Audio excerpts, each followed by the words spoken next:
Boa noite, meus irmãos. Que a paz do Senhor Jesus esteja sobre cada um de vós. Eu sou Everton Ricardo e dando continuação à nossa série sobre alma. Ontem eu fiz 2 vídeos e o primeiro eu fui colocar pause e cancelei o vídeo. Ficou um pouco menor. O terceiro excedeu o tempo limite de gravação e cortou no meio da explicação de 2 Coríntios 5:8, que é o texto que irei explicar hoje, meus irmãos. E dando sequência para ganharmos tempo, vamos lá. Eu vou iniciar com a fala de Pedro, meus irmãos.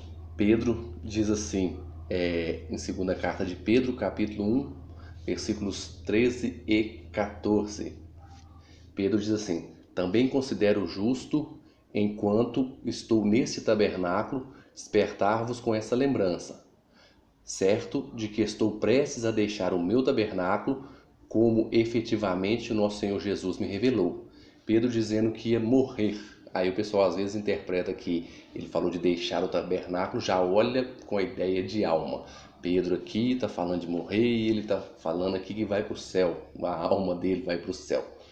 Eu gostaria só de fazer uma observação, que ontem eu tratei o texto de Ezequiel, não, o texto de Samuel 28, 1 Samuel 28, quando a médium lá invoca Samuel, né?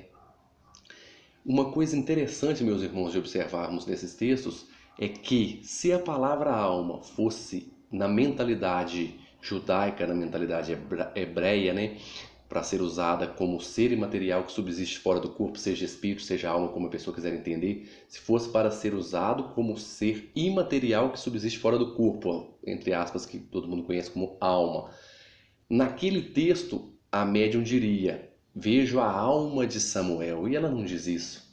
A palavra alma aparece no texto, nos versículos um pouco acima, quando a mulher diz: por que armas laço para a minha alma, para o meu pescoço, né? Uma expressão idiomática para dizer que ele está tentando enganá-la para matá-la, entendeu? Aparece no sentido de pescoço, mas a alma não aparece com esse sentido de ser etéreo. E se fosse essa, o que eu repito, a mentalidade deles, que essa alma subsiste fora do corpo, existe esse ser etéreo, eles usariam a alma claramente e nitidamente. Vejo a alma de Samuel, invocarei a alma de Samuel. Não tem nada disso no texto, meus irmãos. Até mesmo um texto que irei explicar um pouco mais para frente, que é a parábola do rico e Lázaro, se eles tivessem essa mentalidade que a alma é o ser que sai do corpo com consciência, na parábola do rico e Lázaro diria que a alma do rico, de Lázaro, foi para o céu. Lá diz que Lázaro morreu, foi levado aos anjos para o céu.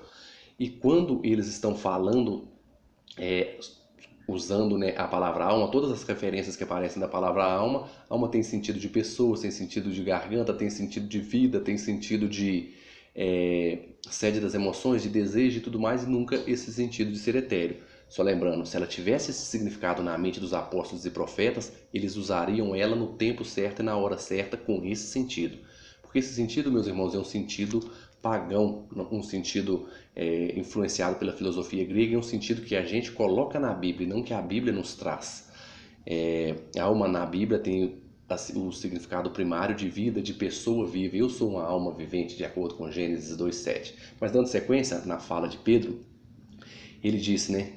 Certo de que estou prestes a deixar o meu tabernáculo, como efetivamente o nosso Senhor Jesus me revelou. Pedro, meus irmãos, Pedro não tinha em mente o morrer e estar com Cristo diretamente. Por quê?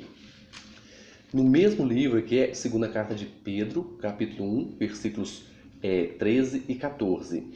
Na mesma carta, no capítulo 3, versículo 4, olha o que Pedro nos diz. Dizendo: onde está a promessa da sua vinda? Porque desde que nossos pais dormiram, todas as coisas permanecem como desde o princípio da criação. Vou ler agora o versículo 7. Ora, os céus que agora existem e a terra, pela mesma palavra, têm sido entesourados para fogo, estando reservados para o dia do juízo e destruição dos homens ímpios, dia do juízo. Versículo 10, versículo 9, né? Não retarda o Senhor a sua promessa, como alguns julgam demorada. Pelo contrário, ele é longânimo para convosco, não querendo que nenhum pereça, senão que todos cheguem ao arrependimento. E versículos 10. Virá, entretanto, como ladrão o dia do Senhor, na qual os céus e a terra passarão com estrepitoso estrondo, e os elementos se desfarão abrasado. Também a terra e as obras que nela existem serão atingidas. Pularei para o versículo 13. Nós, porém, segundo a sua promessa, esperamos novos céus e nova terra, nas quais habita a justiça. Esperamos novos céus e nova terra. Remete a mente para a visão de João, né? Apocalipse 21, 22 ali, que ele vê novos céus, nova terra, tudo foi feito novo. Ele não tem em mente essa alma que sai do corpo e vai para o céu, meus irmãos. Até porque vemos em Atos capítulo 2, aquela passagem que eu já fiz referência dela aqui, eu já citei esse texto em outros vídeos, meus irmãos, onde Lucas narra que Davi não subiu para os céus. Em Atos capítulo 2, versículo 34, Pedro é que está falando. Pedro falando sobre Davi, ele aplica o texto do Salmo 110, ele aplica a Cristo e ele faz a referência corretamente de acordo com o seu pensamento sobre o pós-morte ou pós-vida, né? Ele diz, Atos 2:34, porque Davi não subiu aos céus, mas ele mesmo declara, diz o Senhor ao meu Senhor, assenta-te à minha direita. Se Pedro tivesse essa mentalidade que morre e vai direto para o céu, por que ele diria isso aqui, que Davi não subiu aos céus? Porque a mentalidade de Pedro, a esperança de Pedro, assim como eu fiz referência aqui nos outros versículos, meus irmãos, é na vinda de Cristo. A esperança de Pedro é quando Cristo voltar para nos trazer a vida eterna, meus irmãos, nos devolver a vida que perdemos por ocasião do pecado, e ele tem o dom e o direito de devolver a vida àqueles que são dele, meus irmãos. E agora tratarei o texto do querido, amado apóstolo Paulo. Apóstolo Paulo, em 2 Coríntios 5, versículo 8, né? Deixa eu consertar aqui que tudo é no improviso, meus amados. Segunda carta de Paulo à igreja de Corinto, capítulo 5, né? Diz assim, versículo 8. Paulo diz, entretanto, estamos em plena confiança, preferindo deixar o corpo e habitar com o Senhor. O pessoal já imagina novamente que a visão de alma, entendeu? Habitar o corpo e morar com o Senhor. Veja bem, se lermos esse texto desde o versículo 1, olha o que Paulo nos diz como é esclarecedor a mensagem de Paulo. Uma coisa que eu gosto sempre de enfatizar é que Paulo, lendo Romanos, por exemplo, Paulo trata ali no capítulo 1 que os gentios pecaram, são indesculpáveis por isso, que os atributos visíveis e invisíveis de Deus quanto à sua glória, majestade e poder pode ser visto nas coisas que foram criadas, na natureza, etc. No capítulo 1, capítulo 2, ele fala que os judeus pecaram, que os judeus estão indesculpáveis, o mesmo raciocínio. E no capítulo 3 ele fecha, todos pecaram e carecem da glória de Cristo, né, da glória de Deus. Paulo ele leva 3 capítulos de uma perícope maior para tratar um assunto, e assim ele faz com Romanos 9, né, que o pessoal às vezes fecha ali em Romanos 9, mas aquele texto, a ênfase dele, o clímax dele é no capítulo 11, capítulo 9, 10 e 11, que é o sentido daquela perícope. Não podemos fazer teologia em cima de um versículo, né, meus irmãos? Aí Paulo, quando diz isso, pessoal, não, já está falando referência de alma, essa alma que vai sair, sem entender todo o pensamento de Paulo. Aqui eles citam apenas o versículo 8, né, que diz, entretanto estamos em plena confiança, preferindo deixar o corpo e habitar com o Senhor. Mas leiam do versículo 1 ao 10 para vocês verem. Eu vou fazer a leitura aqui. Qualquer coisa, coloque em pausa e acompanhe na sua Bíblia. Paulo diz assim, sabemos que essa nossa casa terrestre, desse tabernáculo, se desfizer, temos da parte de Deus um edifício, casa não feitas por mãos, eternas no céu. E por isso, nesse tabernáculo, gememos aspirando por sermos revestidos da nossa habitação celestial. Revestido da habitação celestial. Depois eu vou tratar um pouquinho mais sobre isso. Ele está falando do corpo, essa natureza mortal, revestida de imortalidade. Até porque, se nós tivéssemos uma alma imortal, para que revestir de imortalidade, né, meus irmãos? Continuando. E por isso, nesse tabernáculo, versículo 2, gememos aspirando por sermos revestidos da nossa habitação celestial. Se todavia fomos encontrados vestidos e não nus, pois, na verdade, os que estão neste tabernáculo gememos angustiados, não porque queremos ser despidos, mas revestidos para que o mortal seja absolvido pela vida. O mortal absolvido pela vida, né, meus irmãos? E aí ele ainda continua. Ora, foi o próprio Deus quem nos preparou para isso, outorgando-nos o penhor do Espírito. Temos, portanto, sempre bom ânimo, sabendo que, enquanto no corpo estamos ausentes do Senhor, visto que andamos por fé e não pelo que vemos.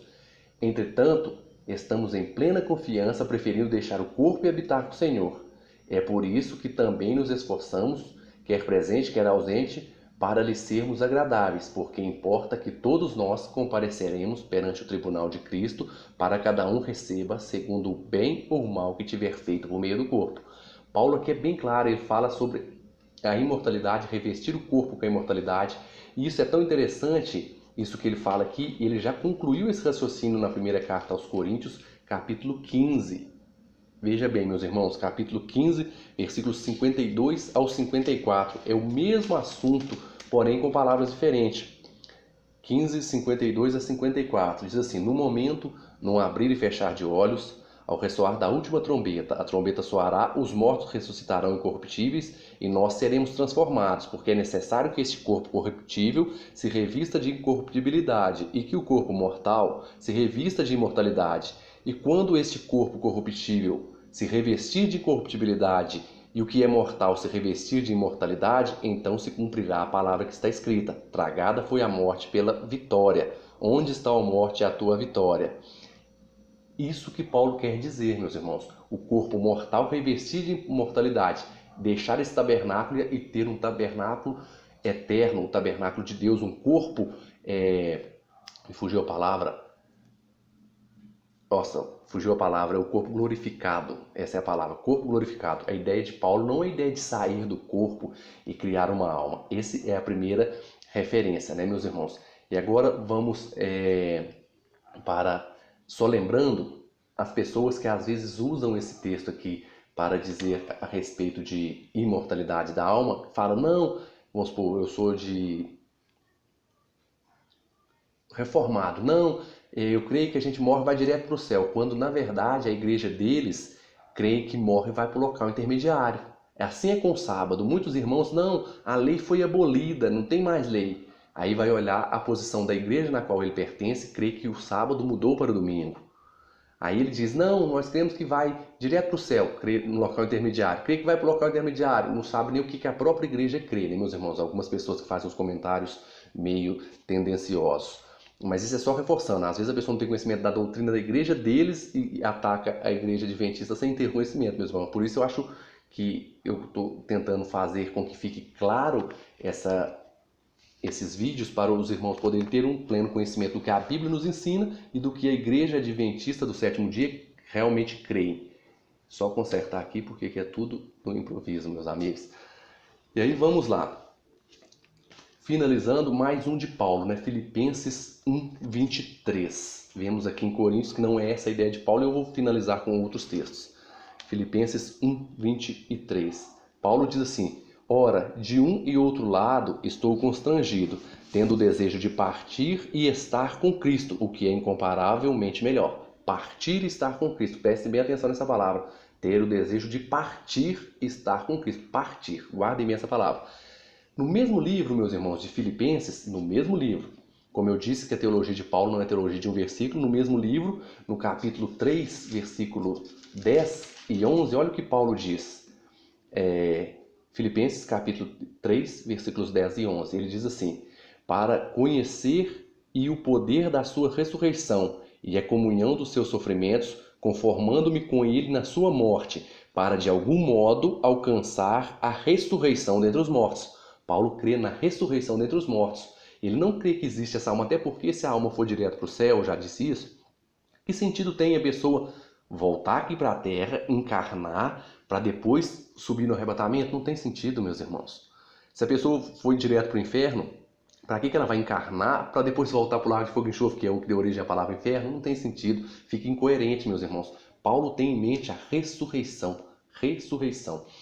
E completando aqui o pensamento de Paulo, veja o que Paulo diz aqui em 1 Tessalonicenses 4, 13 ao 17. 1 Tessalonicenses 4, Só um minuto, que esse aqui eu não deixei os textos preparados, meus irmãos. Eu tenho que ficar procurando aqui. 1 Tessalonicenses 4.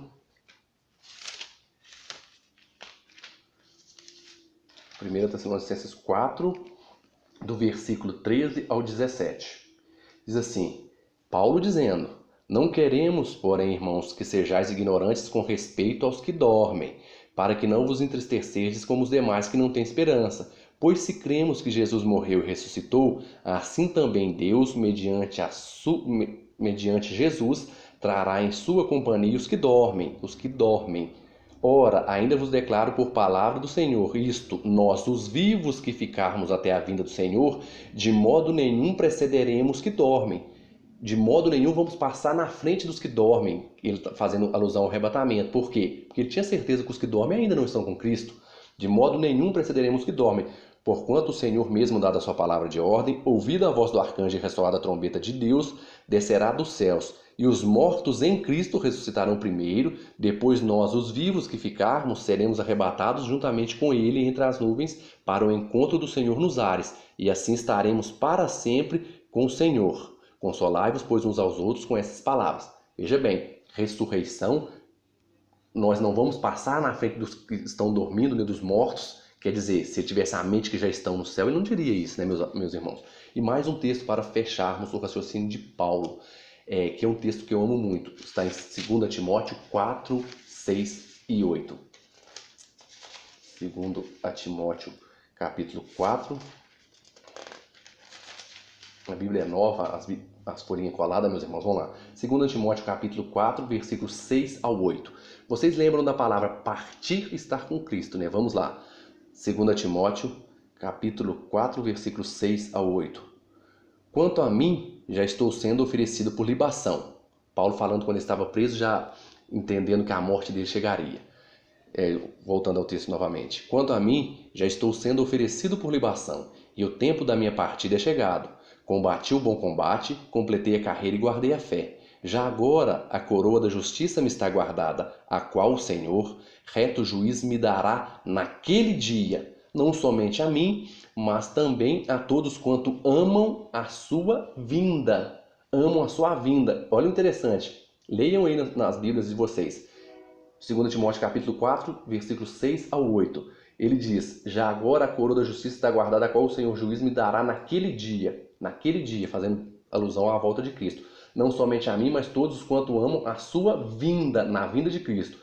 E no primeiro versículo ele diz, no versículo 6, quanto a mim já estou sendo oferecido por libação, e o tempo da minha partida é chegado. Usou a mesma palavra, o tempo da minha partida. Ele não tem ideia que parte está direto com Cristo não, né, meus irmãos? Isso é fazer teologia em cima de um versículo. Acredito que ficou bem clara aqui a questão de Paulo, né? Agora eu vou tratar um outro texto que eu lembrei, que também é um texto que o pessoal às vezes usa ele isoladamente fora do contexto, e eu já tive pessoas que argumentaram querendo justificar a consciência pós-morte com esse texto, que é o texto que se encontra lá em Mateus capítulo 22, versículos 32. Eu sou o Deus de Abraão, o Deus de Isaac e o Deus de Jacó. Ele não é Deus de mortos, e sim de vivos. No versículo, em Lucas, acho que fala assim, porque para ele todos vivem. Só que o pessoal lê só esse versículo e esquece de ler o contexto. Olha o que o contexto diz. Eu li o versículo 32. Eu vou ler o versículo 23. Olha o que estava acontecendo naquele momento ali. Iniciado o versículo 23. Naquele dia se aproximaram-se dele alguns dos saduceus, que dizem não haver ressurreição, e lhe perguntaram, mestre, Moisés disse, se alguém morrer, aí faz aquela alusão da mulher que morreu, casou com um, casou com outro, que morreu, casou com outro, com quem que ele ser casado no céu, né? Se eu não estou enganado. Aí os saduceus não criam na ressurreição, meus irmãos, não acreditavam na ressurreição. Aí Jesus diz para eles, vou ler agora o versículo 30, porque na ressurreição nem casam nem se dão em casamento, são porém como os anjos do céu. E quanto à ressurreição dos mortos, não tende lido o que Deus vos declarou? Eu sou o Deus de Abraão, de Isaac e de Jacó. Ele é Deus, ele não é Deus de mortos, e sim de vivos. Nesse contexto que está, ele é Deus de vivos e não de mortos. Os saduceus que não criam na ressurreição, falando da ressurreição, meus irmãos. eu finalizo esse vídeo de hoje com esses versículos. Lerei apenas mais 2 versículos, meus irmãos, para fecharmos. Para aqueles que creem na doutrina da imortalidade da alma, que é a doutrina de quase todas as denominações evangélicas hoje, com exceção apenas da Igreja Adventista do Sétimo Dia, vemos que a alma morre, a alma não é esse ser etéreo e que esse atributo de imortalidade só pertence a Deus e ele nos será dado na vinda de Cristo, que o corruptível se revestirá de incorruptibilidade e o mortal de imortalidade. Se já tivemos um ser imortal, não precisava Paulo dizer isso. Mas vamos lá. Lerei 2 textos para aqueles que acreditam que a alma não morre. Porque se a pessoa morre, a alma fica consciente ou vai para o céu, para o local intermediário, a alma não morreu, ela é imortal. Para eles, vou ler um texto do Novo Testamento, não vou ler lá Ezequiel 18:4, não vou ler do Novo Testamento. Tiago, capítulo 5, versículo 20. Sabeis que aqueles que converte o pecador do seu caminho errado, salvará da morte a alma dele e cobrirá a multidão de pecados. Salvará da morte a alma dele, quer dizer, a alma já morre. Já fechamos com esse texto. E sobre a imortalidade, essa questão que o pessoal pensa que a alma, o ser humano morre, a alma não. O último texto, Timóteo 6,16. O único que possui imortalidade, que habita em luz inacessível, a quem homem algum jamais viu, nem é capaz de ver, a ele a honra e o poder eterno. Amém. O único que possui imortalidade. Um irmão me falou que essa imortalidade aqui é de autoexistência, é de existir sozinho. Imortalidade e autoexistência é bem diferente, né, meus irmãos? Aqui está falando de imortalidade. O único que possui imortalidade é Deus, é Cristo, o Espírito Santo, a Trindade. Nós, meus irmãos, para alcançarmos a imortalidade, temos que ter Cristo e aguardar a sua vinda caso descemos ao sepulcro ou pedimos que volte logo, né, antes que morremos todos nós, né, meus irmãos? Só dessa forma. A morte é literalmente um sono. A pessoa vai, como está lá em Gênesis no original, morrendo morrerás. Que eles traduziram certamente morrerás. Morrendo morrerás. O ser humano, por alguns dizem, né? Não, mas essa morte aí é afastar de Deus, afastar de Deus. A morte que a Bíblia fala é afastar da presença de Deus, mas se afastarmos de Deus, que é a fonte de vida, Ele é a fonte de vida, o que vai restar para nós? A morte. Afastar de Deus, estar longe da presença de Deus é morte, meus irmãos. Morte no sentido morte mesmo. E como diz no texto, morrendo morrerás, à medida que o homem pecou, o salário do pecado é a morte, foi condenado a morrer. Morrendo morrerás, ao pouco ia até deixar de existir, até morrer. E Cristo, pagando a nossa dívida na cruz, ia nos dar o direito de viver de novo. Entendeu? Que o salário do pecado é a morte, mas o dom gratuito de Deus é a vida eterna. Porque essa questão que o pessoal pensa que a pessoa morre, mas a alma não, isso é desencarnar, isso não é morrer. E igual eu disse em vídeos anteriores, até que ponto o pecado contaminou o homem, se contaminou o corpo, mas a alma não? Porque o corpo morreu, a alma não, e o salário do pecado é a morte. Isso aí cria, meus irmãos, uma divisão imensa. Eu não sei se vai dar tempo. Eu vejo que, eu quero tratar um pouco disso para frente. Santo Agostinho trouxe muito isso para dentro da igreja, foi Santo Agostinho e São Tomás de Aquino.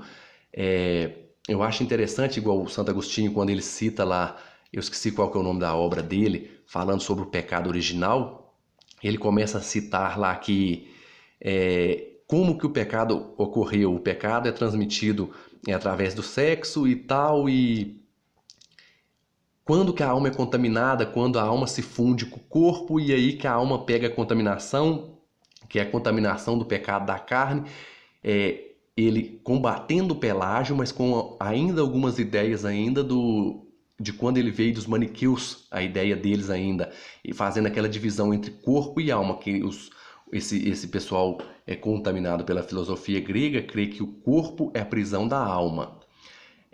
Que a matéria, o corpo é mau e a alma é boa, por isso que tem sofrimento. E essa questão, meus irmãos, vem de tão antigo que no primeiro século ali, Ário já cria nisso, Ário fazendo aquela questão que Cristo não é Deus, ele começou crendo que a matéria é má e a alma é boa. Então Deus criou a coisa imaterial e Jesus criou o material, por isso que tem sofrimento. E Jesus é um semideus, que é os éons lá, como é os deuses do panteão grego. Aí Cristo era um semideus e Cristo é que criou a matéria, criou o mundo, por isso que a matéria sofre. Mas a alma é boa e o corpo é a prisão da alma. Isso vem lá dos tempos de Ário, passa pelos maniqueus. Agostinho bebeu da fonte dos maniqueus, depois vai combater Pelágio, usa um pouco disso e usa a diferença de contaminação de alma, de corpo, fazendo essa dicotomia que não existe dentro da Bíblia, meus irmãos. Isso é um assunto grande, não dá para tratar assim rapidinho, mas é só uma luz. Alma, meus irmãos, é a pessoa viva. Alma, essa questão que o pessoal pensa que a pessoa morre, que a alma vai para o céu, isso aí, meus irmãos, afeta grandemente a mensagem bíblica, a esperança na vinda de Cristo e a esperança na ressurreição, que a Bíblia ensina salvação e condenação no corpo. No Evangelho de João, capítulo 5, versículos acho que 28 e 29. Muitos que estão no túmulo ouvirão a sua voz e sairão. Os que tiverem feito bem, a ressurreição para a vida. Os que tiverem feito mal, a ressurreição para o juízo. Tanto a condenação e a vida eterna é dada em corpo, meus irmãos. Tratarei agora, mais para frente, agora a questão da situação real dos mortos. Farei um vídeo sobre o juízo de Deus, como se processará o juízo de Deus, até porque se a pessoa morre e vai direto para o céu, anulou-se o juízo, é uma crença herética. Às vezes a pessoa fala, não, morre, vai para o céu, mas a igreja dele crê que morre, vai para o local intermediário, porque se ele crê que morre e vai para o céu, a igreja dele já fez esse cálculo nesse estudo. Ele ignorou a fase do juízo, aí ele já crê que vai para o local intermediário, de lá passa para o juízo para ir para o céu e tal, encarna, é uma loucura. Mas tratarei sobre a escatologia, quando se dará o inferno, dentro da cronologia bíblica. Falarei um pouco de escatologia e pretendo ler um pouco sobre alguns livros apócrifos que trazem esta ideia que a alma subsiste fora do corpo, tem consciência e tudo, que senão é ideia bíblica. E umas breves considerações. Acredito que essa série nossa ainda vai ter mais uns 5 a 6 vídeos, meus irmãos. Eu espero ficar bem explicadinho, espero ter ajudado. Fiquem na paz de Cristo, meus irmãos, e que o Senhor Jesus abençoe cada um de vós. E bons estudos, meus irmãos. Peça orientação àquele que inspirou os profetas a escrever, para que te dê a mensagem correta que a Bíblia quer dizer. Porque lá em João 14, Cristo disse que o Espírito Santo nos guiaria em toda a verdade, que ele guia você e a mim em toda a verdade, meus irmãos. Fiquem na paz de Cristo e até o próximo vídeo. Jesus abençoe vocês.